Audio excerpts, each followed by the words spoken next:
It's been a strange start to the season for Tuesday nights. While we have come to expect the unexpected due to the format change, I'm not sure many would have predicted Tianxai Leighton to be bleeding in the points. But a pack of hungry and fast drivers are breathing down his neck. With Road America being a popular circuit, attendance is expected to be high today. Let's see what that does to the mix as we get ready to watch round 3 of the PRL Sportscar Series, and you'll see it all live here on the Global Sim Racing channel. Hi, I'm Joe Peak, and with me in the booth is DJ Clark. Behind the scenes is our director, Sean Crackers Ambrose, and he's using cameras provided by Dougie Beard. Road America has brought out internationally known names in the racing world. Let's head to our track guide to see why it's such a big draw.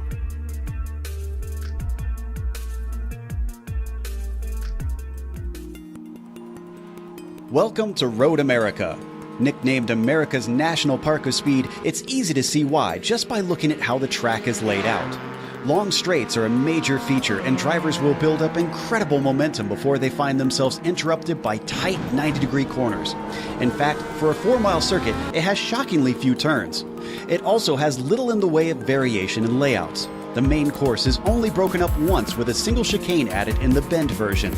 But don't take this to mean that it's a boring track. Elevation change happens many times over a lap, with a few places taking you into corners which are quite blind. But 2 of the turns on the back half of the course are perhaps the most distinctive.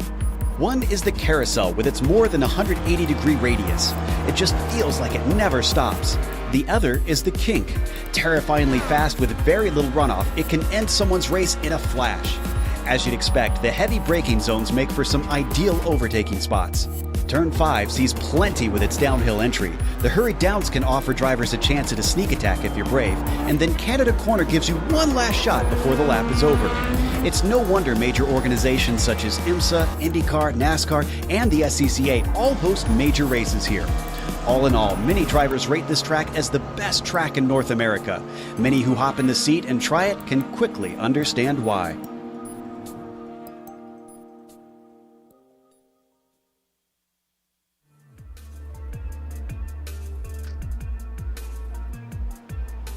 Well, DJ, if there's one thing that we typically talk about with Road America and multi-class racing, it's that it is a little bit easier on traffic, but we've heard a lot of consternation about that tonight, about the way that they'll interact in a few places. So how is this going to play out? Well, Joe, you're completely right. Road America is normally known for those long, wide-open straightaways where you can get a good draft going and a relatively easy way to get past the multi-class traffic. But all the talk about the multi-class schmozzle that we may see ourselves in has revolved around the kink.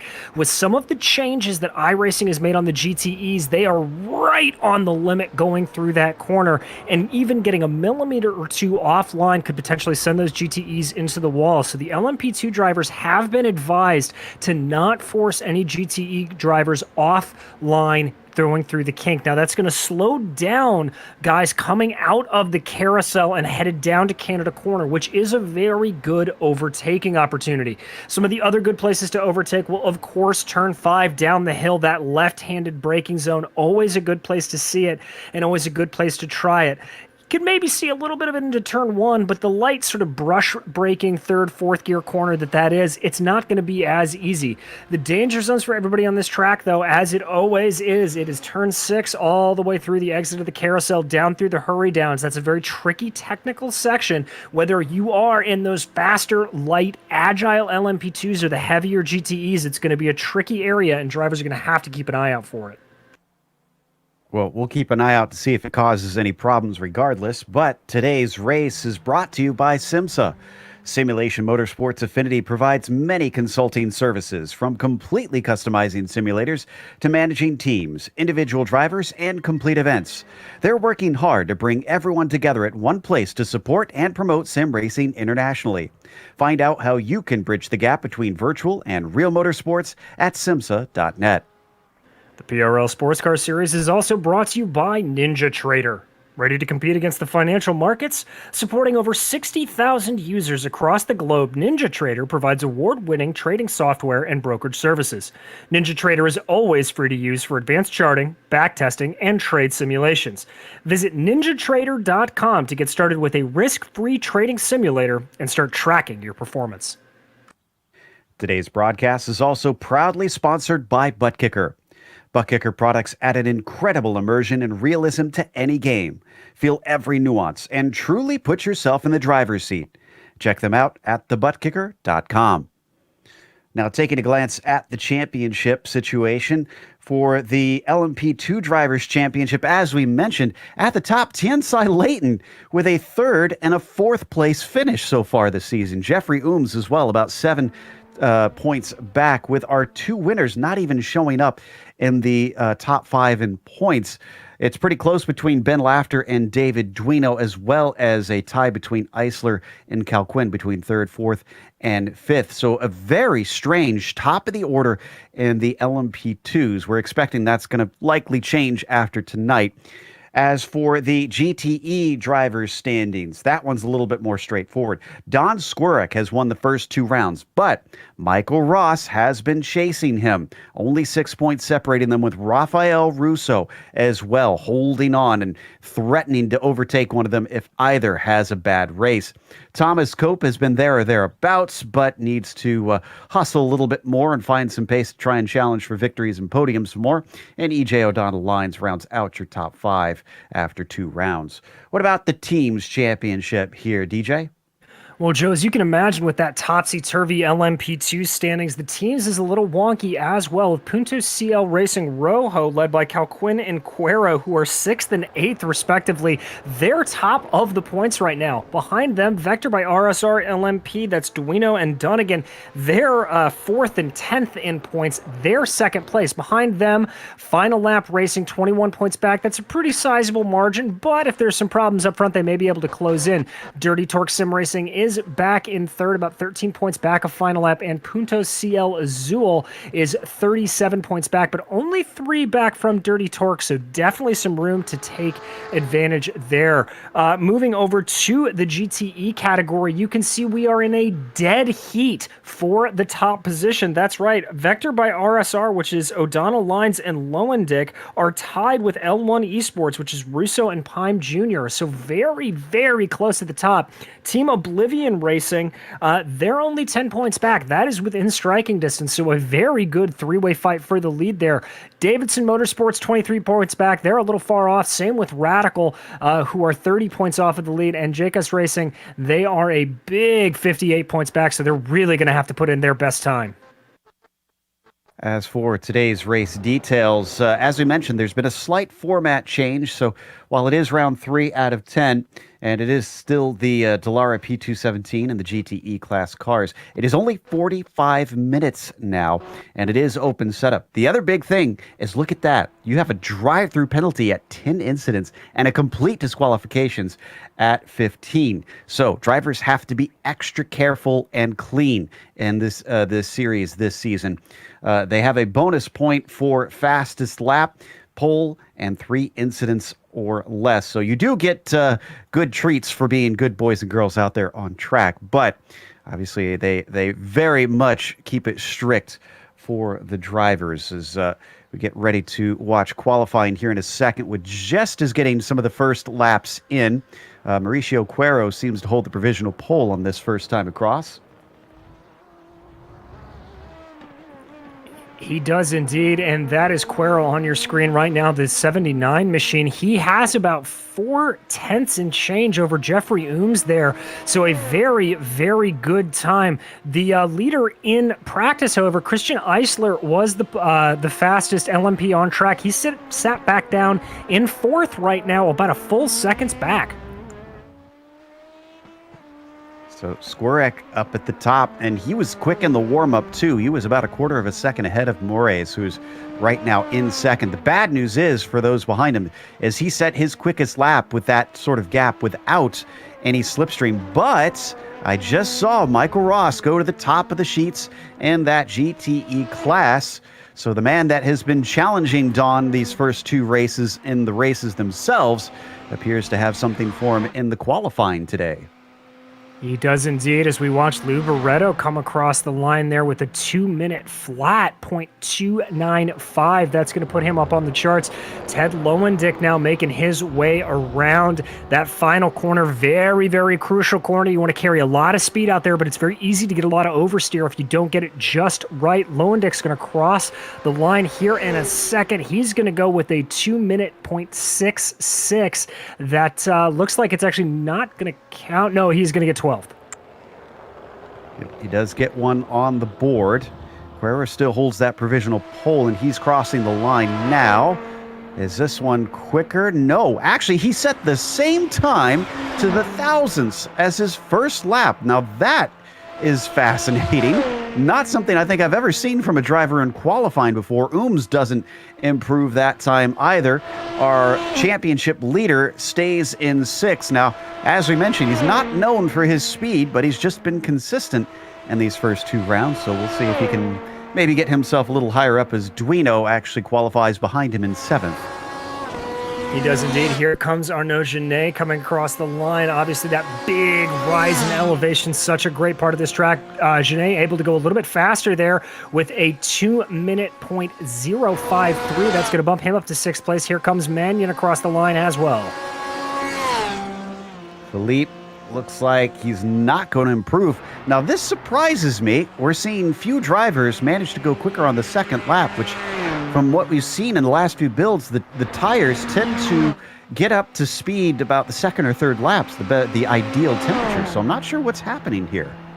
Yeah, it's a little strange, Joe, especially looking at track temperatures right now. They're at about 78 degrees Fahrenheit, wind coming around between about 6 and 7 degrees out of the south-southwest. So you would really think that when they get up into that operating window that they may be a little bit cold on that first lap, but no real explanation, though, as we watch Ted Lowendick there make his way out of Bill Mitchell Bend and back around that tricky final corner. With less than 3 minutes to go, Moraes has abandoned the rest of his laps. He's in the pit lane, so he's only taken 1, and he is less than a tenth ahead of the next 2. So that front row spot, actually, excuse me, inside of the second row, I should say, is up for grabs with James David and Jennifer McDonald quite close to snatching it. Indeed, it is up to play. Here we see our championship leader cross the line to inside late and able to go faster there, about 3/10 so, and that's going to put him still in 6th place. Here comes Ben Lafter way down the order in 9th. Ben's going to be looking for a better lap here.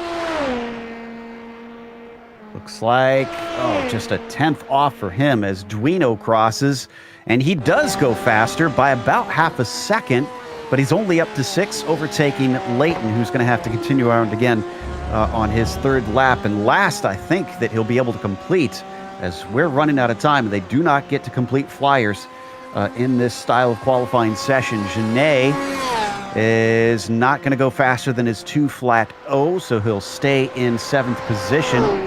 EJ O'Donnell Lines does go quicker, a 2 flat 2, and he's only going to be in 8th, though. And here comes Jennifer McDonald across the line, not able to go faster there. That's going to be her last lap, I believe. Here comes Desjardins coming across the line, unable to go faster there as well. This is the last lap for a lot of drivers. Arsenault as well, not able to improve. He'll stay in 18th. Thomas Cope sitting in 7th, crosses the line, a 59.4. He improves and gets himself up into 3rd. He overtakes Russo. That was a great lap there from Cope, but here comes Kwok Nin, one of 2 drivers of the Ford GT in the field. He's going to come up and over the line. This looks like a very slow lap, Joe. I think he's just trying to get some sort of banker in, and let's see if it counts for him. No, it does not. So he just must have had a mistake or an off somewhere around there. Bernand, all the way up on the inside of the second row, does not improve, but a great qualifying for the 30. I don't think we've seen him do this well yet. No, here come the last couple of guys crossing over the line. Pime Jr. unable to improve. Ben Lafter now 10th place overall with a 50.625. Is he going to be able to improve? He is by about 0.3 of a second. That's going to bump him up ever so slightly as we watch Barreto coming across. And it looks like Lou's going to stay. No, he does not stay in 15th. He gets up to 12th. Jerome Bertome up next. Oh, he's just off of his quickest by less than 1/10 of a second. Lines kicking up some dust. I just looked over. I'm not sure if he had an off track there, but he's going to run out of time anyway, so it's a moot point. That means our grid is now set for round 3 of the PRL Sports Car Series. Let's go to our starting order for this afternoon. It'll be Mauricio Cuero who starts on the pole position for that LMP2 class, with Christian Eisler to his outside in second. Jeffrey Ooms will be in the third spot with Nicholas Bernand in P4. Horatio Calquin starts in 5th, followed by David Duino in the 6th spot and Tiensai Leighton starting 7th. Eduardo Garcia, he'll get P8 with Stacy Dunnigan in 9th. Last of the drivers to put a time in is Ben Lafter in 10th. Carballo and Andrew, who should be starting the race, did not set a time. In that GTE category, Michael Ross was able to put his Ford GT on pole in front of Don Squirk. Behind them, Thomas Cope and Rafael Russo will make up row 2 of the GTEs. Iago Morris will be 5th, followed by James David. Jennifer McDonald lining up behind them in row 9, and Arnaud Genet to her outside. EJ O'Donnell Lines is going to make up the inside of row 10, followed by Gabriel Lavadiere behind them. In 11th in class, Luis Pime Jr., followed by Lou Barreto and Vincent Trepanier and Jerome Bethune behind them. Johnny Luna will be starting off 15th, followed by Ted Lowendick. Mikhail Plord will be 17th, followed by Marc-Andre Desjardins, in 18th. Patrick Arsenault 19th, and Philippe Mignon in 20th. David Flanagan and Kwok Nin will make up the back of that field. Now, this is going to be all the more interesting, not just because we're thinking this is going to switch around the points order if things go how the warm-up and the qualifying are implying, but also because Cuero, who won the first round, may be on pole, but Christian Eisler led the warm-up times, and he's starting on the outside of the front row. We were even discussing this before the race, that it's been a long time since he has won here in Tuesday nights in the PRL. And so though he's had moments of quickness, it's just never panned out to an actual full-on win. And at the same time, another former quick driver here on Tuesday nights, Jeffrey Ooms, will be starting directly behind them. So those prototypes are throwing up some interesting stuff. In the meantime, it looks like business as usual with Ross and Squirk there on the front row of the GTEs. Most certainly, but Joe, I gotta say, when you're racing at Road America, nothing is ever usual or ordinary, especially going into this first corner. It's such a long straightaway. These cars are getting up to speed, and you're trying to funnel absolutely everybody down in a very narrow area. It's very, very tricky. Drivers going to have to be careful. Track temperature is still about 76 degrees, so that's a little bit cool for these racing tires. They're probably not going to be fully up to temperature until they hit the hurry downs at minimum. So they're going to have to be careful. I wouldn't be surprised if we see a little bit of brake lockup or anything like that. A little bit of brake dust flying off of the cars as they dive into turns 1 for the first time. Kind of curious how this will also play out, since it'll be different from last season in terms of the race length. Now, obviously, they have adjusted the fuel slightly because of that, so that they still have to make a pit stop in the classes. But will this change the complexion of things with the race being a different length? Will drivers kind of go about in a different way? And will some of them maybe cut it a little too close, because this isn't exactly a track that you can get around an extra lap on fuel usually? No, it's not, Joe. A lot of drivers who have been on this track, either in the real world or on the sim, have described it as America's best representation of a European racing circuit. It is super, super long, just about 4 miles long. So if you missed your pit window, it is not out of the realm of possibility that you can find yourself around about the carousel sputtering around. So drivers have to be very, very careful of the fuel gauge coming around here. Coming up to that carousel now, as we're riding on board with Duino there for a moment, watching them cycle their way around one of the longest and most challenging curves you'll find in North American racing as it plunges downhill and then flattens out on its flight towards the kink. An incredibly fearsome right-hander that DJ was describing earlier, in the way that it's going to certainly mess with the multi-class traffic throughout the day. And we've seen some gigantic wrecks in here in times past. Hopefully we don't have that this evening. And I keep saying evening, though. It is relatively early in the morning, virtual standard time. It's actually just before 10 a.m., which is why we're seeing such long shadows, especially through the kettle bottoms like you saw the LMP2s already in. Most certainly, and that is going to change things a little bit. Early in the morning, track temperatures are cooler, but as the sun continues to hit on different parts of the track, that's going to warm the track a little differently, so drivers will have to be careful about that varying grip level. You see the GTE class heading down the kettle bottoms into Canada Corner, one of the popular places for overtakes here. However, our leaders in the prototypes are just coming up to the final turn, and the Porsche pace car is going to let them go, and Cuero will have control. Will he go quickly, or will he wait and check them up behind him? They're all lined up nicely. Pace car is in. He's giving it a bit. He's waiting. Everybody is actually being slowed up a lot, and now he's gone. Cuero with a great jump as we get the green flag here for round 3 in the PRL Sports Car Series.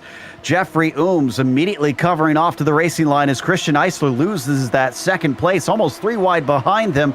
Down to the inside, that's Bernand trying to defend on Cal Quinn. They're going to be safely through the first corner. Let's go to the GTEs. Well, it's very, very dicey. The GTEs. Here comes Squarick on the inside of Michael Ross. Almost contact coming through turn 1. Ross had a very early start, but that bought him out a little bit as Squarick was able to take advantage of the draft. Ross trying to fight back around the outside of turn 3. Doesn't look successful, but that's going to open up the door ever so slightly to Rafael Russo. Looks like Ooms was able to hold ahead of Eisler, at least for a little bit. Down into turn 5. Behind them, Bornan still fighting with Cal Quinn, but they all pretty much get single file coming up to turn 6. Oh, and Eisler's had a problem. Already, Eisler is off and in the wall. Oh, no. The Iceman's luck going from bad to worse here.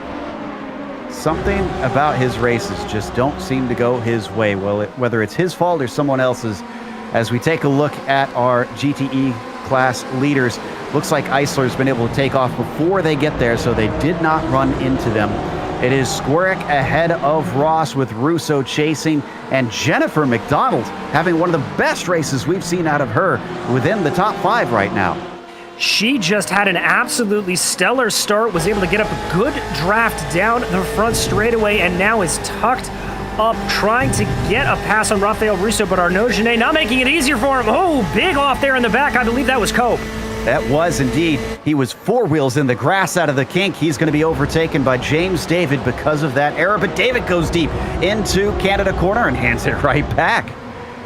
A lot of good action going on in this GTE field, and this, Joe, is where the big draft is going to start to come into play. Drivers only separated by about 5 or 6 tenths of a second, so there's going to be a big draft train as they climb the hill to the start-finish line. That car you saw heading in, that was Eisler taking some repairs. Unfortunately, no spare car, so he's just going to have to try and get the bodywork banged on and hope it's not in too bad a shape. But Michael Ross running in that very slippery Ford GT is trying to chase the Ferrari of Squarek. That's going to make this an interesting fight to watch, no doubt, as they come down the Moraine sweep. And let's see if he's got a good enough exit to challenge. He looks like he's a little far back, but as you said, that Ford GT is very slippery in a straight line. He's starting to close down big time. This is a good area to try to do it. Pokes his nose to the inside. That's Squarick getting a little bit defensive to shy him off, and both drivers are going to stay nice and easy down into turn 5. A little deep, though, from Squarick, and that allows Ross to close on him into turn 6, but he's not willing to send a risky move in there quite yet. Kicks up a little bit of dirt off that left-hander, and around turn 7 they go. That didn't slow them up, though. They're still pulling away from Russo just little bits at a time. It's up to 6 tenths already. And they're going to be happy to see that. They do not want Rafael Russo to try to close in on them. Rafael has had a good end of last season and a good start to this season, being in very, very good form right now. And as we mentioned before, Jennifer McDonald up 3 positions from the start of the race. Also keeping Rafael in her front windshield, just making sure that he can't get away too far. Good news for fans of the Iceman. He is back out on track after just a little bit of repairs. A little look into Canada corner from Ross, but again, not a serious attempt, it seems. But trying to make sure that Don is constantly having to glance at those mirrors. Up at the top, you may have spotted that Quero took the fastest lap for the time being. He did indeed. And Joe, as we look out the back of Don Skorek's Ferrari right now, we can start to talk about something else. We hinted at it a little bit in the pre-race as they went, but fuel saving, that may be what Michael Ross is doing. And Bornan just had an off and gave away 3rd place. He's given away 5th now as well, 4th rather. As it looks like Duino's going to be able to take that one. This is how it started, coming through turn 3. I think he just overshot it. Yeah, it's clean on the way in. Looks like he just caught a little bit of that inside curb there. Joe took too much of entry, and that threw him offline, and he sacrificed all of the top speed he would have down the Moraine sweep. I'm glad he was able to catch it and keep it pointed forward. So at least he's still running, but he's in 5th with Duino directly in front of him as we ride on the roof of the number 30. Let's see if he can do anything heading into Canada corner. He's going to have to withstand the dirty air through the kink. Looks good so far. He starts to gain, and this is looking like he might have something in it. Down to the inside, and that was actually a textbook pass from Nicholas Bornan. Duino didn't fight at all. Exactly how you do it, but we're going to jump back. Oh, Genet off big time! And causing a big schmoz. Oh, and he comes back on track right in front of Marc-Andre in the 206. He's going to make contact, but able to keep going. Genet, in the meantime, is going to certainly draw the ire of his fellow competitors with that sort of re-entry. And Joe, this is coming down to the hurry downs through turn 8. This is a deceptively tricky 90-degree corner. Just a little bit too much speed through there. Gets the car turned around, and there you see now he's going to try to come back on track. Oh, big checkups there. A little bit of rubbernecking, dare I say, from some of the competitors. And Marc-Andre there making that contact very hard. I would be surprised if he got away from that one without any sort of major damage to the car. We got a big battle between Duino, Leighton, and Garcia right now, though. And there you can see it down into turn 5. I'm not sure what kicked this off, but Caraballo is going to be the one to take advantage to get into 5th. Duino stays in P6 as Leighton and Garcia continue the fight into turn 6, and Leighton retains 7th. Yeah, there's a heads-up move there from Garcia to try to not make the pass there going through turn 6 under the bridge. That is another very tricky, deceptively hard 90-degree corner here at Road America. The way the car comes on, you have to be super late getting onto the throttle. Otherwise, you'll spin the tires a little bit and you will spin out the car. So now they're going to just span out a little bit, and here comes that draft back into play as they head their way through the kink. Last time it seemed pretty powerful, even with the dirty air affecting them. So let's see if this gives them a good shot. No, not going to be. I think, did we have a pass for the lead in the GTEs? I think we did. Ross is in front of Squirek. I think this just happened into turn 6. We did the replay. Yeah, so he fights it there going into 5. That causes Squirek to go a little bit wide, and then Michael Ross, not taking my advice into it and saying, no, you know what, I want to make that pass in turn 6, dives it down to the inside. Beautiful move there to take advantage of a mistake from Don Squirek. Suckered him in and put him offline. That gives him the lead. Squirek still in 2nd. Russo catches up a bunch because of that little exchange. So the top 3 are back together. Jennifer McDonald still about 1.2 seconds behind. There you can see a little flash of her in the back of that number 99 machine. Oh, a battle behind them. This is between Gabriel and the 338 as well as O'Donnell Lines, and I think O'Donnell Lines is going to get 6 with a nice move out of Canada corner. He is indeed, and now Lavadier here is gonna have Pime Jr. breathing down his neck if he is not careful. The draft up the hill here. Pime got a good exit out of the corner. You can see him starting to close. I think he's gonna be a little bit far back into turn 1, but let's see if he can keep up the pressure into 2. Closing in, and it's not enough. They're gonna stay in line. Ooh, very wide. Oh, way too wide. And EJ holds on to it, but just barely. Doesn't lose the spot. Thought for sure that thing was going to be spinning out off to the inside wall. Now he has to fight that slipstream again as Gabriel finds himself towed up along the moraine sweep. Indeed, and here comes Gabriel. Ooh, big jink to the outside. He's going to do this the hard way around O'Donnell lines. Can he keep the momentum around the outside of the corner? Plenty of runoff there for them to take. It's not going to be enough to hold the line. They're side by side going into 6. O'Donnell lines has the preferred line, and he's got it. Good defense from the Vector driver. Oof, 338's going to have to try it another way after that one. And Luis Pime Jr. giving watch, looking back and forth as we hop on board with him, hoping that maybe this is going to open up something, but so far, no dice.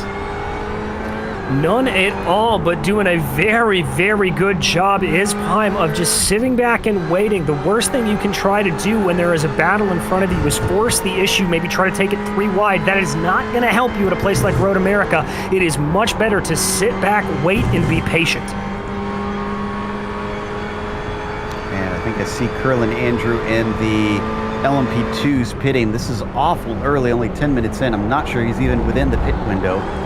So we'll check in on that a little bit later. Let's keep watching this battle, though, as Pime gets a great exit out of Canada corner.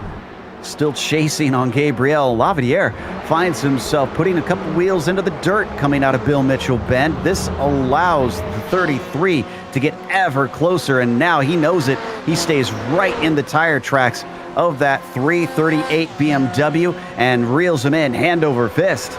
And here comes the move, a jink out to the inside there for Luis Pime Jr. He's going to try to hold it. It's not a heavy braking zone. Oh, a little bit of a hip check there from the Ferrari, and he's got the position. Not taking no for an answer. That'll give him 8th spot with that aggressive move. Oh, but he's a little wide. In fact, quite wide coming through turn 3. I think this game is on again. It is indeed. Gabriel Lavadier saying, you know what? Anything you can do, I can do better. Let's go, buddy. Let's see if he tries it again around the outside like he did on the last lap on EJ O'Donnell lines. He does, but a little bit of a better defense there for Luis Pime Jr. planting that car in the middle of the track, and he's going to hold on to that 8th place position. Something struck me as we watched a little bit in the background. We see very few Chevys out there this season. In fact, we've only got, I think, 2 here today. Johnny Luna and David Flanagan, the only ones representing the bow tie. That's a good point, Joe. The main 2 cars that we're really seeing the most of out during this season are the Porsches and the Ferraris. The new kid on the block, the BMW, favored by a couple of drivers, but it looks like the old standards are what is best. In fact, let's check in on one of those Corvettes. Johnny Luna has been fighting with Lowen Dick. They've also got Trepanier and Plore just behind them. Of course, Vincent was in a lot of fights last week at Sebring. Looks like he might have some more fun to get involved with here in Wisconsin. Coming down into Canada corner, none of them popping out. However, that is Christian Eisler behind them, and he is not giving them any blue flags. He is on the same lap because of his pit stop he had to take for repairs, so he's going to have to be very careful. As a little look to the inside from Lowen Dick, and he's not able to get past Luna, but now he's going to get the run. And here he goes. Let's see if he can do what Luis Pime Jr. attempted to do. There you can see that top speed of the LMP2. Christian Eisler cruising on by. Very smart move there from Lowen Dick, trying to pick up the draft on the inside, but it looks like it's not going to be enough for him to get the move done into 1. He's going to have to be a little bit more patient. Oh, but he runs wide. He knows it. He immediately tries to go defensive on Trepanier, who's going to look for the over-under, I assume. Indeed, tucks it in nicely and comes off the corner with enough speed and enough slipstream that we've got a challenge on our hands. We watch from the rear bumper of Lowen Dick and popping to the right side of the car. Trepanier's got so much speed, he's going to be fully clear before they get to the braking. down into turn 5. He doesn't shut the door, leaves him enough space, and that might be his undoing. There goes Teddy back into 11th. Great defense there from Teddy Lowendick, just holding on to that inside line as long as possible. He's now going to at least hold on to that position for the time being. Down into the hurry downs one more time. That definitely helped Johnny Luna, as he has been able to stretch away by about 0.8 of a second. We've had a problem with the other Chevy Corvette, though. David Flanagan off, and I think he's just taken a tow. Unfortunately, we don't have a replay, but I can tell you that he hit the wall hard enough that I can understand why he has taken it down onto pit lane. The Vector Racing car now trying to play catch-up on the gray and pink Chevrolet as Johnny Luna leads them, way too hot into Canada corner as he slides the car through that right-hander. Holding it on the best he can. And Joe, we've talked about it a little bit before, but that Corvette can be very, very squirrely under braking. You've got to be very careful about getting off of the throttle quickly. But here comes Teddy on a massive charge. And, but look at him start to drop back. And this confirms what I suspected. Yeah, and we could see it from that shot. He's got a lot of damage on the nose. I don't think he has much top speed right now. I don't think he does either, Joe. I was just comparing it to another one of the new BMWs to make sure. But yeah, he does have some front end damage affecting the splitter on the front of that car, and that is going to affect his top speed. So that explains why he is just as fine through the corners, but really struggling down the straight parts. You can see it from here on board Luna, looking at that Bimmer into turn 5. And as this has been going on, Leighton's been fighting with David Duino for 6th position, side by side through turns 1 and 3, and now they've gone back to single file. But look at David start to reel him back in. I think Leighton knows it. He holds to the inside, making sure he's got to go the long way around. But now they come upon traffic, and this could play a part. Ooh, looks like he's not able to get it done there, but the fight is not done yet. Trying to hold through turn 6 as they now make their way through the hurry downs. Falls back. So while he was fast down towards the heavy braking of turn 5, seems to be struggling a little bit here. So I wonder if Duino's taken a little out of that wing. They now head through the carousel. If he's quicker in a straight line, we'll know here coming through the kink and into Canada corner, but they might get interrupted. This is Marc-Andre Desjardins. And they're going to catch him at just the right time. They are indeed, but that looked a little bit like Leighton caught a bit of the inside grass there coming through Kettle Bottoms. Didn't really affect him that much, but a little bit of dust kick up, but very wide on the exit of Canada corner. They both keep it together, and Leighton still holds the track advantage, being ahead of David Duino. Just about 15 minutes in, if we have anybody willing to risk an early strategy, now is probably the time when we'll see them duck off into the lane, but I'm doubtful that we will. And great run here from Leighton at 19, able to pull away from Duino now. Indeed, just slowly but surely trying to pull it out. Good line there. Still kicked up a little bit of dust, but that is within track limits by definition there. Coming up on a bit more lap traffic here. This is where this could prove a little bit dicey depending on when they catch up to some of these GTEs. You want to get them here coming through the Marine Sweep, but you do not want to get them past turn 5. It's a lot more technical through that portion, and they're going to get split briefly by Arsenault in the 925 BMW. This is going to hold up Duino a little bit here. It takes an awkward line down into turn 6, and I think that'll cost him. As all this has been going on, Michael Ross is still ahead of Squarick, but only by 0.3 of a second. And they've been dropping Russo, who is now a 1.5 seconds behind them. So much like we've been seeing recently, it's becoming a 2-horse race in the GTE class for the top spot. Squarick just riding behind him. Ross pushing the air for that Ferrari. We said this last time. Is Squarick trying to save a bit of fuel? Is he trying to play the long game? Well, that was my thought exactly. We ride on board with Squarick right now as they work their way up the hill. Now, the thing to keep in mind here, let's see if that rev limiter of his lifts ever so slightly. Looks like he didn't there. He is right up behind the gearbox of Ross, though. As they come down towards turn 3, this will be the spot where if he gets a good run, we can tell whether or not he's lifting or just riding along. I don't think he's close enough, though, so this one might not be enough of a tell for us as they plunge towards turn 5. Yeah, he wouldn't have been able to make a move regardless. He is going to take a little bit of a poke, though, just continuing to try and stay in the head of that Martini liveried Ford. He's very good on the binders, I must say. He closed up a bunch on the 67. Yeah, he really is. That Ferrari just looking very, very planted here. I think if we're looking at this the way it is, I think Michael may have a little bit of a straight line speed advantage, but at least into the early braking zones, there again, just closing up massively is Squarick in that Ferrari, so the Ferrari may have a little bit of a better brake setup around here. And we've seen in the past the Ferrari's been a good all-rounder, just generally stable, easy and great to drive car, flying through the kink, both of them keeping it within the limits, thankfully not spinning off into the walls as they're being approached by Mauricio Cuero, our leader in the prototype. So this is going to mark the first time that they get overtaken. It is indeed. It looks like Cuero is hopefully going to catch them. Oh, this is going to get a little bit dicey here. Cuero dives down to the inside on the inside corner. That's going to throw Squarick offline, and now he comes up. That is very costly for Squarick. It is definitely a number of tenths that have now been extended, as doesn't seem to be too happy with him after that one.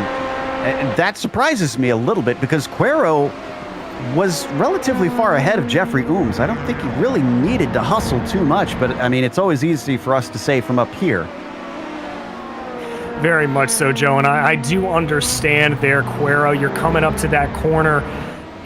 Because that is a relatively high-speed corner, it's very easy to underestimate just how quickly the LMP2s can get up through there, and that may have been an instance where Cuero just slightly misjudged, wanted to give a little bit more room, came up too fast during braking, and just had to go for it. We were watching Luna before, who is... oh, did something happen to Trepanier? Did he just give this spot? Interesting. So, looks like he let Luna by, who's also having a bit of connection issues.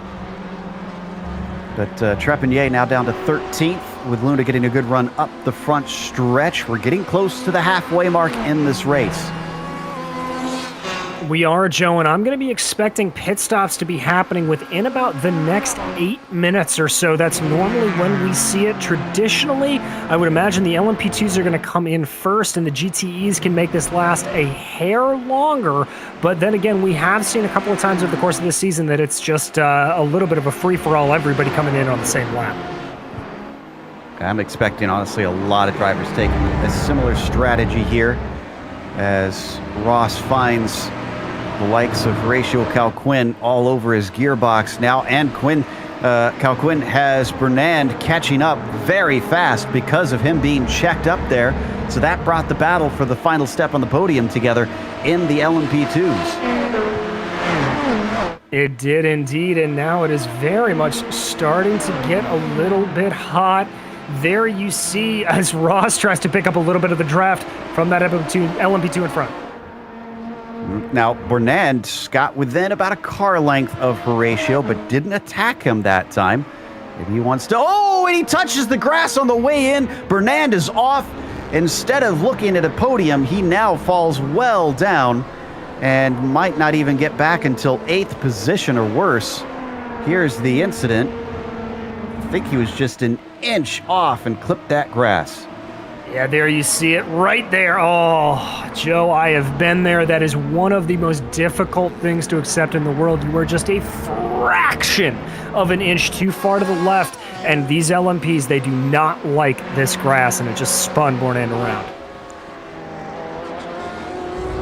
Also seemed to have lost Moises Caraballo. I think he had connection issues. Garcia also with some sort of problem. Garcia looking like he's going. Yep, a little bit of contact there. That certainly qualifies as a problem. Getting backed into the gravel trap, which thankfully you don't get stuck in here on iRacing like you probably would in real life. So he was able to keep going, but for some reason decided to tow and actually quit the race. So we've lost a few. DNFs today include Moraes, Flanagan, Bertome, Genet, and Laughter, and now Garcia and Caraballo. I think drivers just getting a little bit frustrated sometimes, and that's what Road America can do. It looks like a very simple track when you are just looking at it from above, Joe, but to absolutely master this track, it is so incredibly difficult. We've also had, I think, at least one driver with a drive-through penalty already. Thomas Cope very early on for some reason. We did see at least one off from him at the first lap of the race through the kink, but not sure where the others came from.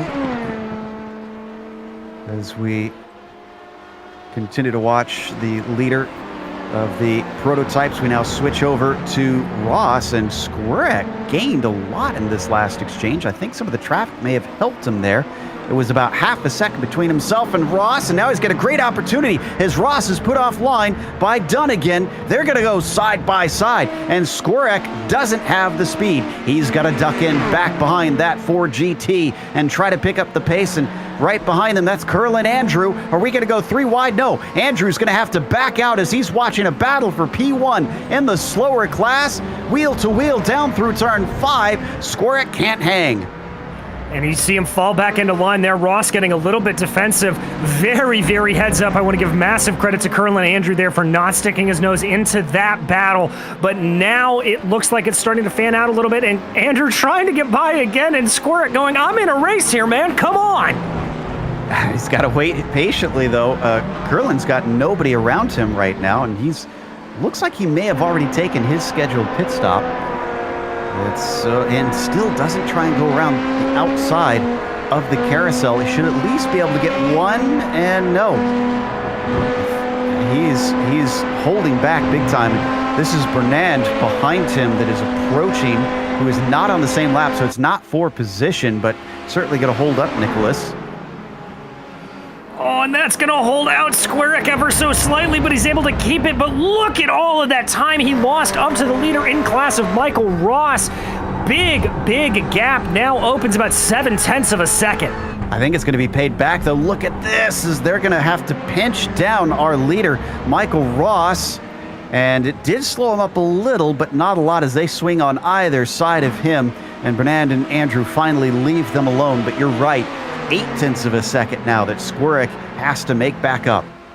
Oh, and that is what happens in multi-class racing.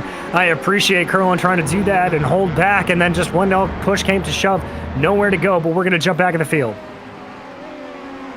And I can also tell you that James David has come in from the top 10 in the GTE class, so he's taking, I believe, a scheduled stop. You see him on screen as the Davidson Motorsport number 89 stops for fuel. Not expecting them to take tires in this series, as that is extra time that will be added on and really will not buy them much. He went pretty decently long in the stint, so I wonder if we're going to start seeing others behind him follow suit. I certainly think it is a possibility. There he comes back onto the course. We focus back in on these leaders, Joe. It looks like Squirrek's been able to claw back about 1.5, the gap down to about 6.5 of a second. Is Don maybe toying with Ross here?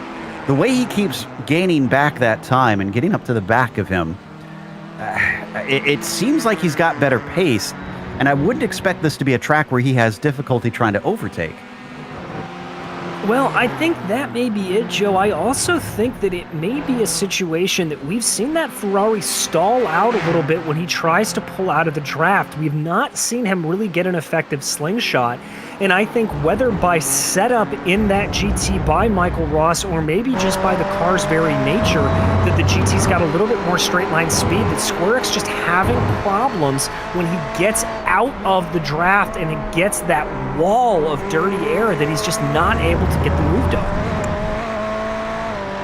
Come on to the front stretch. Neither of them electing to pit this time by. Neither is Rafael Russo. You know, we mentioned the great start for Jennifer McDonald. Unfortunately, she's not been able to cling to that fourth place, as O'Donnell Lyons and Pime Jr. have since overtaken her. There you can see the 99, but still running in 6th. And, good timing, because she's coming in now. All right, so this is really one of the first of our big leaders here to come into the pits on lap 14. Only about 16 minutes left. This is about when that fuel window is going to start to close. And remember, drivers are going to want to play on the safe side, as the last thing you want to do is be running out of fuel around this 4-mile circuit. Hits are marks, and as we compare it to James David, James is actually coming up the front stretch right now, so I think he's going to be able to easily overtake her. Yep. He breezes by just as McDonald returns to the pit lane and gets up to the top of her limiter as she trundles down towards the exit. And she'll return in 11th in class as those behind her also start pitting. So she'll start to regain some of those spots as the strategy cycles through. But up at the front, we're still waiting for a lot of major players to come on in. And in fact, we should see them cycle back around pretty soon here. This is Ross and Skorek on the latter half of the lap. Skorek able to take about another 10th out of that gap. It's down to about a half a second right now as they work their way through Canada Corner, coming out on to that runoff, kicking up a little bit of dirt. There are both drivers make their way through Bill Mitchell Bend. Let's watch here to see if either of them decide to dive down. This should be pretty close to the end of the pit window now. The last 15 minutes, and yep, there they go right there.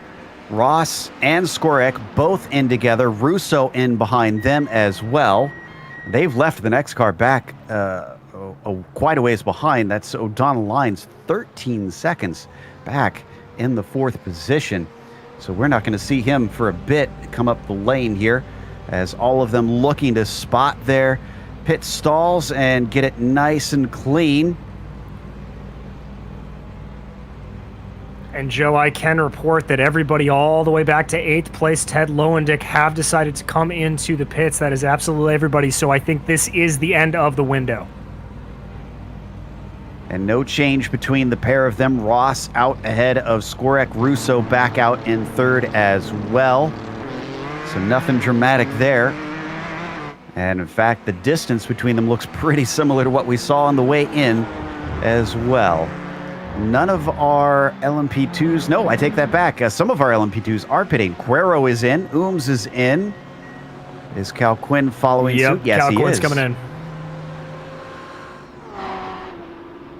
Now, in all of this, Tiensai Leighton has gotten up to 4th. Our championship leader not doing too shabby. Some of that has been inherited by other drivers having problems. Christian Eisler, who still has to pit, even though his time in his scoring says he's been in once, still needs to come in, so he's not going to be able to get a position away from Leighton. Guerrero is already finishing up his service. Ooms just behind him as Cuero exits. We watch from Ooms as he also accelerates away. And, bit of traffic there for Cuero as he comes out. Be a little bit of a hold-up for him, but you can see very quickly able to dispatch and get back on his way. And, Joe, I can report that that whole field of LMP2s that was on the lead lap, they are all in the pits, so they have all made their stops. Everyone has come down pit lane. So that means that our order actually is pretty accurate. Up at the front, Leighton is just outside of the podium, so a 4th, a 3rd, and a 4th potentially for him. I don't know if that'll keep the points lead, but it'll certainly keep him at least within contention of things as we watch the 19 of Leighton fly past some of that traffic down the Moraine sweep. He's about 8.5 seconds back from Kel Quinn, so at least in these last 12 minutes, it's probably going to take some bad luck from the drivers ahead for him to get one more spot, but we've seen weirder things today. Indeed, and I do also have to say he's got a gap of about 7 seconds up the road from David Duino as well, so he's in pretty safe on his own position. Just has to focus on running some hot laps right now, keeping all 4 tires on the black stuff.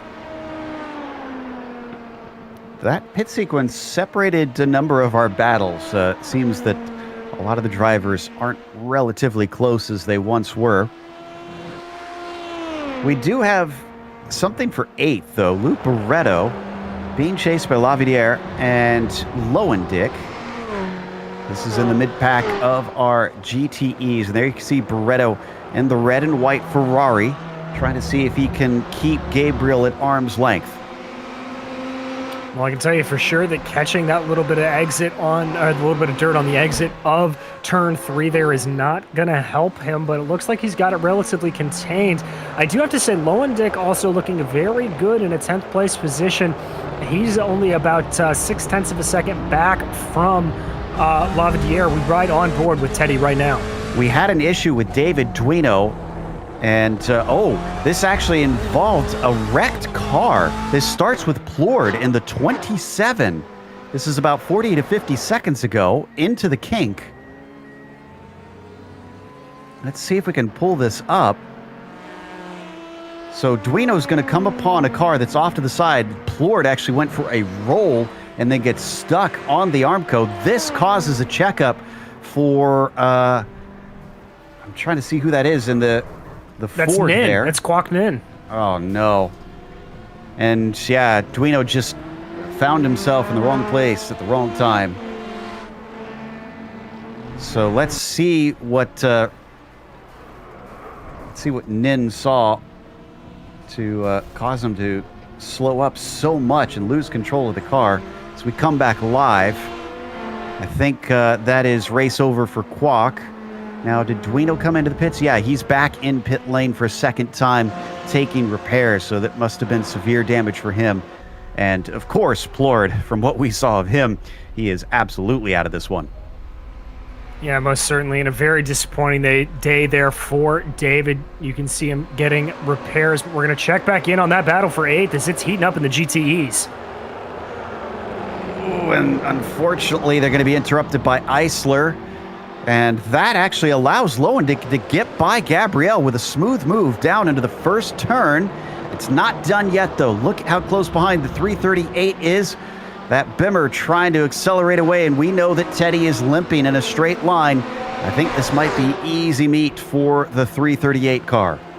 And indeed, you see him there poking his nose to the outside there. It's going to be the long way around turn 5, but there you do have more momentum if you get it right. But Teddy sticks the car down on the apex. Little wiggle. That's going to allow for Gabriel to try to fight back here. They're very tight coming into 6. Teddy again on the inside holds it. Good job for him.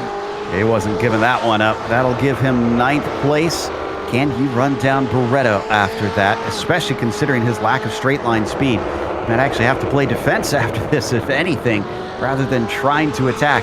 And he's got 8 minutes left to go on the clock. It is coming down to it now.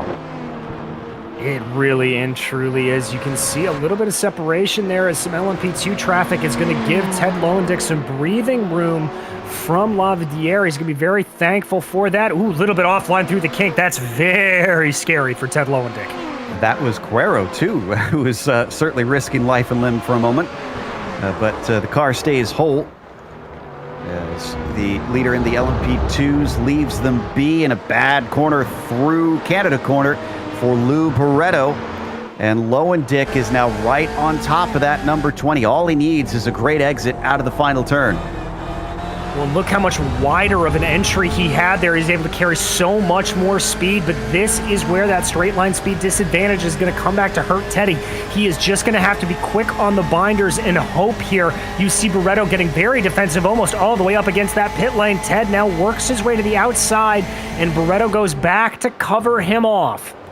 Even with a whole lot of slipstream, The 72 couldn't do anything to try and attack as our second place LMP2 gets by both of them nicely.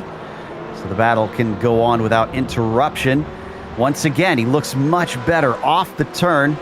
Barretto, though, if last one was anything to go by, is probably going to be safe here. He is, but let's see if Teddy... Oh, my goodness. Just look how much time he is losing there in a straight line. Not able to do it. All right, so if you're Ted Lowendick at this point, a little bit of a brake lock up, but you see how much time he's able to gain through the corner. He has got to try to make a move through the tricky area of the hurry downs. That looks like where he's able to do it. He's also got to watch it. I think he may have just picked up a little bit of an off track there.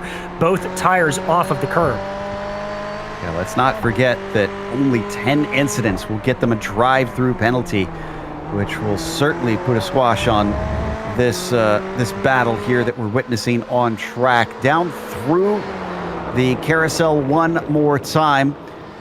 And this is certainly not going to provide a chance for the 72 to try and overtake through here. And he's going to start to lose pace on him as they pick up speed 150 miles an hour through the kink and only getting faster down through the kettle bottoms. Indeed, let's see what Teddy can do here. This is a heavy braking zone. You see Barretto going defensive. That is going to help him, but it's also going to sacrifice exit speed. Gets very wide. Teddy onto the power, but not enough. Barretto able to hold it, and all of this squabbling, Joe, has allowed for Lavadier to catch back up. Yeah, I think Gabriel knows that this is going to give him some opportunities as he tries to poke his nose in the final corner, then backs out of it. If Teddy keeps trying desperate moves, it'll leave him very vulnerable. One more car now going by in the form of Cal Quinn, last to the podium. Oh, and here we go. A sitting duck. Teddy Lowendick can only try and defend as best he can. And Gabriel goes around the outside into turn one. Move's not done yet. They fly down towards turn three. Will he be clear into here? Yes, he is. Oh, but he sends it in way too deep. He knows it and locks it up, but goes into the grass and into the wall, slapping the left side of that car. Oh, that is just a heartbreak there for Lavadier in a great battle. Just bit off a little bit more than he could chew and went off into the kitty litter. Now Ted Lowendick and Lou Barretto are going to have this fight all to themselves. And that just shows Teddy's savvy there. He kept with it, even though he knew he had a disadvantage and made the other driver make the mistakes. Now he's clear. Up at the front, it's not quite a battle like we've been witnessing down there in the mid-pack, but Squirek is within a second of Michael Ross. If Ross can beat him, it'll be the first time he's managed it this season. I'm sure he'll be happy about that, considering he's 6 points behind. He's going to need all he can get to try and overtake him in the championship here. He'll need all those bonus points if possible. Ross having already claimed the pole bonus here today in Wisconsin. They cross the line with 4 minutes to go, and that's actually directly ahead of Cuero at a minute 49. Let's see, they've got 3 laps left. That's about right, I think. It looks like Cuero's pulling in at about 149, so that should be about right. Well, he'll be able to stretch ahead of our leaders in the GTEs at least a little bit, but they'll see when he is crossing. They'll know quite well exactly how many laps there are left to go with him being so close by. There you see that number 79. Does he wait more patiently this time? Remember, he interrupted it once before into the kink. We'll have to see. It looks like he is not going to be patient. Dives it through the inside of turn 6. And that's going to cost Squirek just a little bit of time. Perfectly fair move there for Cuero. Here he comes up behind Ross, going to dive it down through the hurry downs into turn 8, and that's going to throw Ross off ever so slightly. So traffic giveth and traffic taketh away for the leaders in our GTE. I think we've had another victim to the incident limit because Bernan just came into the lane, unless he short-fueled it, and no, he did a drive-through. So the number 30 finds himself on the bad side of those pesky X's. The Punto racing car returns in 6th place. Joe, I have to be honest. I'm a little bit surprised we haven't seen more of that tonight with just as much dust as these drivers have kicked up. Everybody doing a very, very good job. That's only, I think, 3 drivers or so. Man, Teddy's not giving up on things. He still wants to try and overtake this Ferrari. And he's right on top of him now with a lot less of a concern about what's behind. In fact, it's 16 seconds to Gabriel, who went off behind him and is still running miraculously. I would have thought that car would have had to come in for some repairs, but he's trying to limp it around. Down into Canada corner. Doesn't make a move this time. I mean, where can he make a move and try to make this pass stick? It's going to be very tricky, Joe, with the straight line deficit that we've seen out of that green and black BMW. Wow! As Teddy loses it coming around the final corner, takes a run through the gravel and gets back on track. Very good job to keep that car under control, but that is going to end his assault on Lou Barretto. I'm not sure who had more of a heart attack, Teddy or DJ, as the 72 doesn't lose a spot because of Gabriel having his problems, so he'll just settle into 9th. And that kind of robs us as one of the closest fights we had left on track. The only other one that's within a second of each other is between David and O'Donnell Lines, as well as Ross and Skorak. Both of them about 6 to 7 tenths apart from one another. That's David in the orange and black Porsche, O'Donnell Lines in the BMW. And there you saw David having a very, very wide exit coming out of turn 5. Little bit of a dirt kick up there again coming through on the exit of turn 6. So O'Donnell Lines definitely smelling a little blood in the water here tonight. Giving up on it, but we're going to get the white flag in just a few moments' time. 30 seconds left, but Quero has enough to just cross with another lap to spare. Down through the carousel there, we're watching that GTE battle. Here's our leader now, the 79, up to the start-finish line. Mauricio Quero won the first round, didn't have a good day, finished with a DNF in the second round, but he is going to fight back with what's looking like a well-earned victory. He's just got to keep everything together here for this last lap. And as we've seen all day long, that is no easy feat to do. What makes his way around turn 3 for the last time, but we check back in on our GTE leaders. Skorak only about a half a second behind Ross. It's now or never time for that Ferrari. Ooh, and he's closing. It's down to 4 tenths of a second. Does he have something to try and get by Michael Ross and make it a three-peat here? He's very, very close. He's pushing it as hard to the edge of the track as he can go, but that lost him time as you see that white, red, and blue Ford GT start to pull away. Indeed, and you're about to see this is Cal Quinn flashing by on the inside. He's going to get very aggressive there. That's going to throw Ross offline. The fight is back on. He's right up underneath him. But, and he leaves the door open because he can't shut it with that LMP2 there. Gets just enough room coming off of turn 6, and Ross is able to keep it, but just barely. Skorak is now on the attack. Can he make this one stick? Looking around the outside, coming into the hurry downs. That one doesn't work. He's got just a few more corners to go, but realistically only one more good shot. He's going to try to get the best line he can. You saw a little bit wider of an angle entry into the carousel, just trying to maximize the speed. Now he's got Tiensai Leighton coming up behind him. That could be a huge wrench in the works as they head down towards Canada corner. And we've got to leave this one because Mauricio Quero is coming to the line to take the win in the LMP2 class here today, as Michael Ross is going to stay ahead.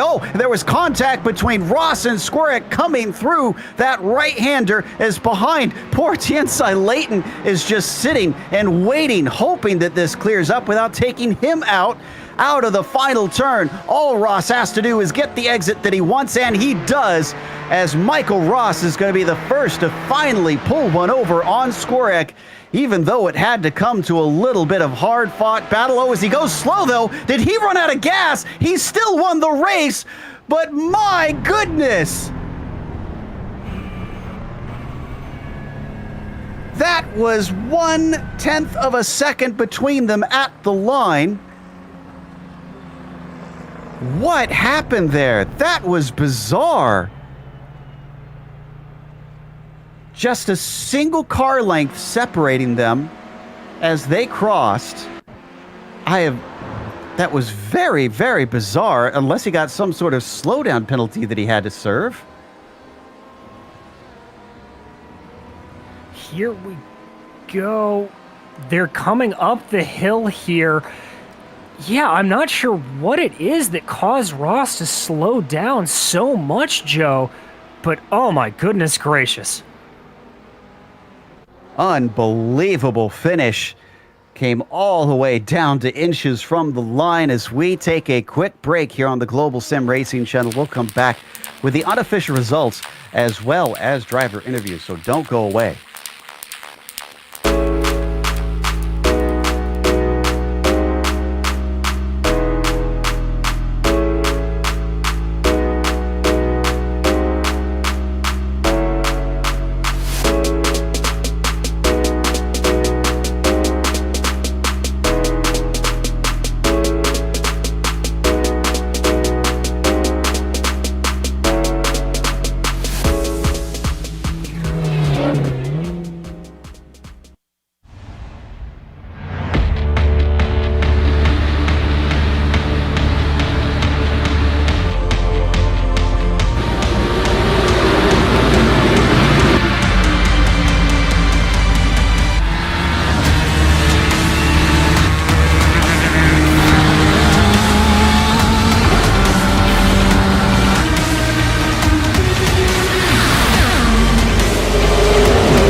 Welcome back to Road America. We just watched Mauricio Cuero take the victory here today in Wisconsin, his second of the season in the first 3 rounds over Jeffrey Ooms, who returns to form, getting himself onto the podium, and Horatio Calquin takes a top 3 today. Tien Sai Layton, who came in leading the points, not sure if he's going to be the same spot coming out, but still has another good finish, not finishing any lower than 4th so far this season. Stacy Kyle Dunnigan finished P5 behind him, with Nicholas Bernand running afoul of that incident limit, winding up in 6th. Christian Eisler, an accident on the very first lap, takes him from the front row down to 7th in the end. And Curlin Andrew was the only other of our LMP2s who was able to finish a lap down in 8th.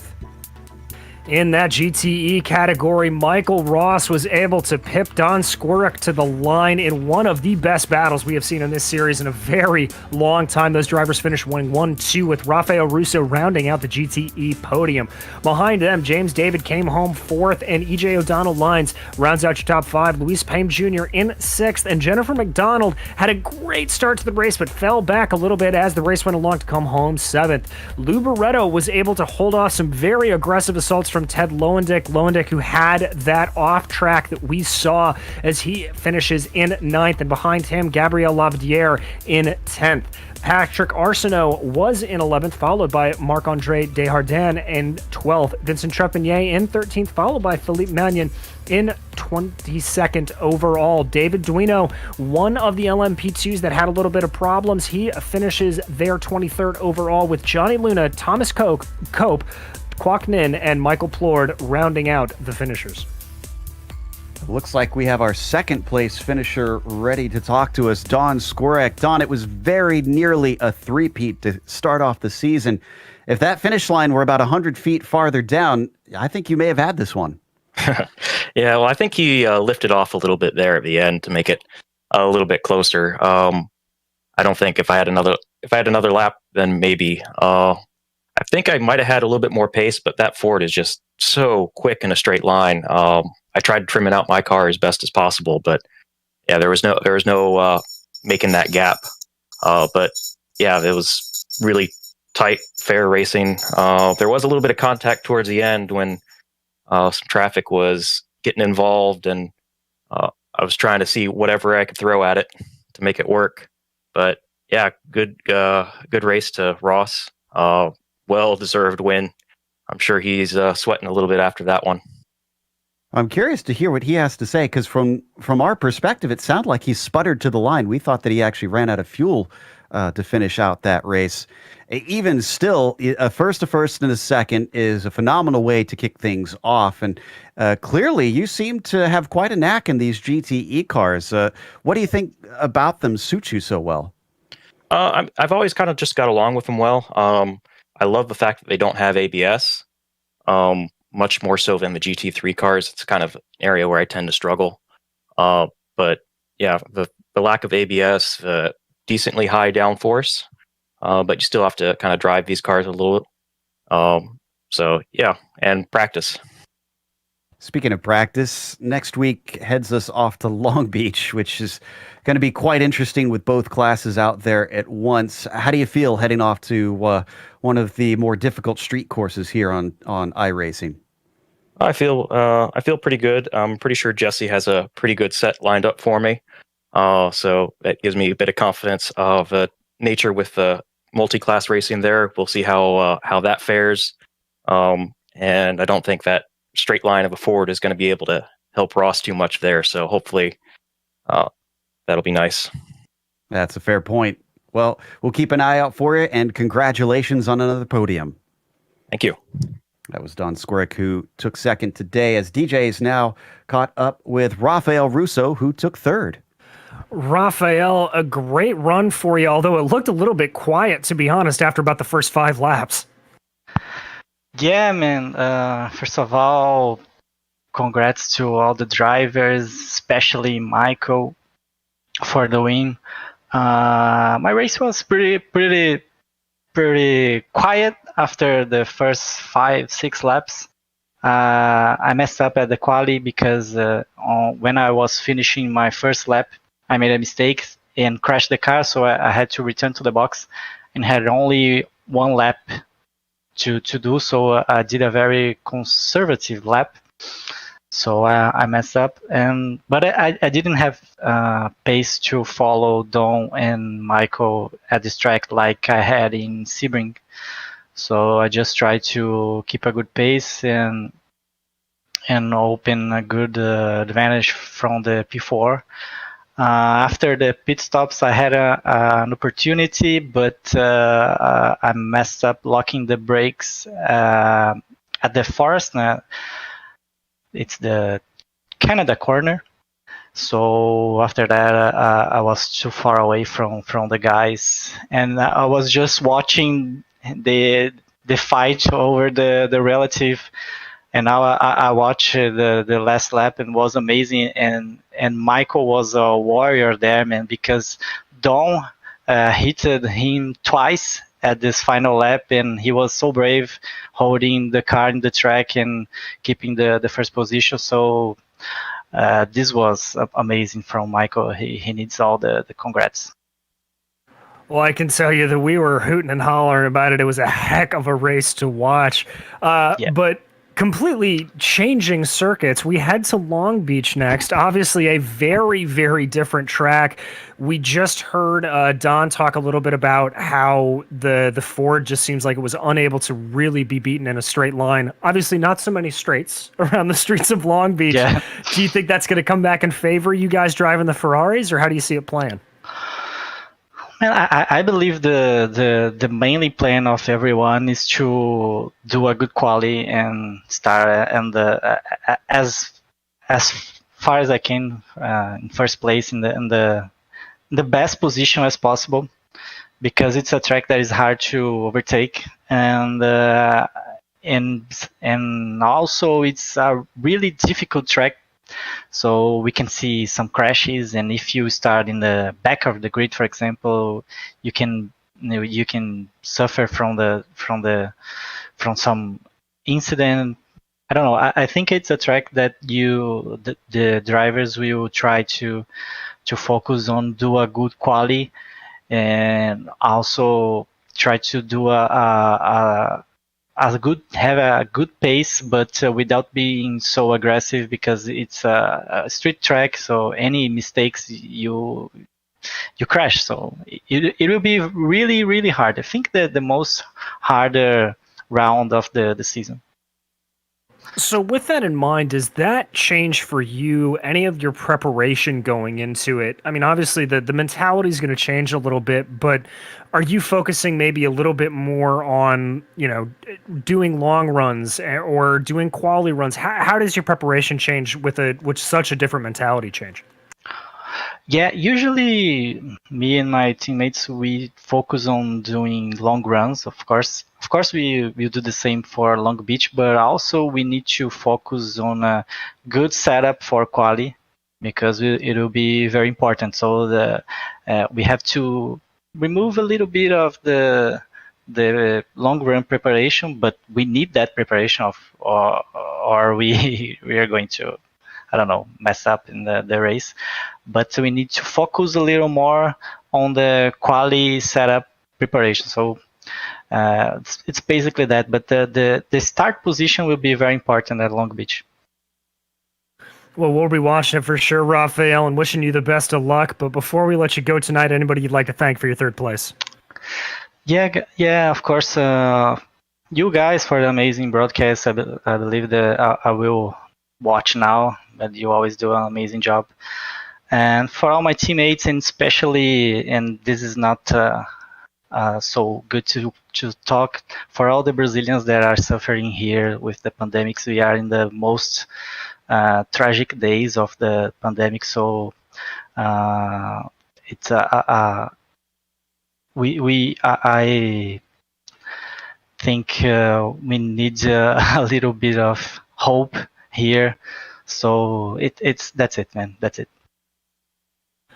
Thank you very much, Rafael. That was your third place finisher in the GTE category, Rafael Russo. And now Joe Peak has caught up with EJ O'Donnell Lines.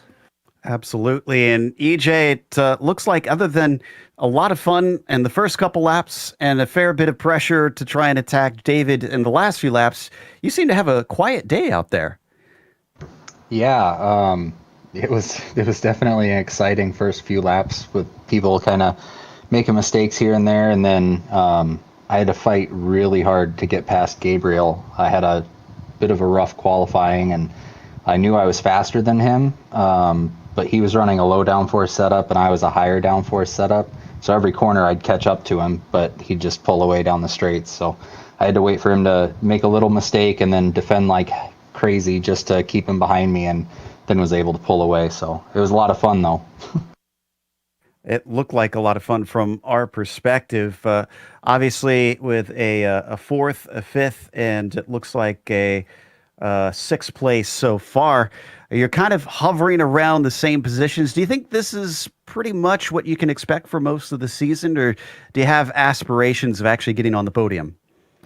Well, definitely have aspirations of getting on the podium, but I mean, Michael, Don, and Rafael have all kind of just been on a different league. You can tell they're definitely getting the most out of their cars every week, from not only their driving but also the setups. And I think this week we struggled a bit more with setup. Usually Ted and I are both a little further up the pack than we were. Results still came through in the end. We were able to put together some consistent laps, but we definitely struggled here. So it's something we've just kind of got to go back to the drawing board and figure out where we kind of missed the mark setup wise on this one. We noticed that the differences between the makes of cars certainly seemed a little bit exaggerated today, especially when it came to that Ford. But as far as the BMW goes, what tracks are you looking at up farther ahead in the schedule that you think will suit it that much better? For the BMW, I mean, anything that has a lot of bumps or needs top speed is really where it excels. So I think, unfortunately, I won't be here next week at Long Beach, but I think that Ted should be able to have a good showing there. And then, yeah, I mean, anything that has any longer straights that we really need the top speed. So I don't have the schedule in front of me, and I'm kind of taking it just week by week here, but it's understandable. It's the Nico Rosberg method, I suppose. And regardless, congratulations on another top 5, your second of the season, and hopefully we'll see you when you're back in racing again. Absolutely. Thanks, guys. And just a real quick shout out to everybody over at Vector and RSR, just helping us with setup work, and then our driving really helps a lot. So awesome team to be a part of, and just appreciate you guys for putting on an awesome show for us every single week. Well, thank you very much. That was EJ O'Donnell Lines, who finished in 5th today, and it's going to close out our interview. So we want to give a big thank you to our sponsors, of course, starting with Simulation Motorsports Affinity. If you want to check them out and their services, they're at SIMMSA.net. And then, of course, a longtime sponsor of the PRL, NinjaTrader, and they are at NinjaTrader.com. And finally, for your sim rig, head to thebuttkicker.com to see what the Butt Kicker has for your sim rig needs. Thanks to the companies that provide the software and the hardware for our broadcast listed here on your screen. Additional thanks to June Lalonde, who provides our wonderful music. See the screen for how to find her Bandcamp, where more of her music resides. And thanks to the team today, DJ, Sean, and Dougie. If you'd like to find out more about GSRC, including upcoming races, you can find it at globalsimracingchannel.com, or check out our social media through the outlets listed at the bottom of the screen. And if you'd like to support the channel, check out our merchandise store at gsrc.storenv.com. We keep a link in the description below. Don't forget to subscribe to our YouTube channel so you don't miss a moment here on GSRC, as next week we are going to Long Beach, Tuesday, April 13th at 9 p.m. Eastern. That is going to be a fan favorite. We have upcoming races for other series listed on the screen, so check those out and mark them down on your calendar. However, until next time, race clean, race hard. We'll see you on the track.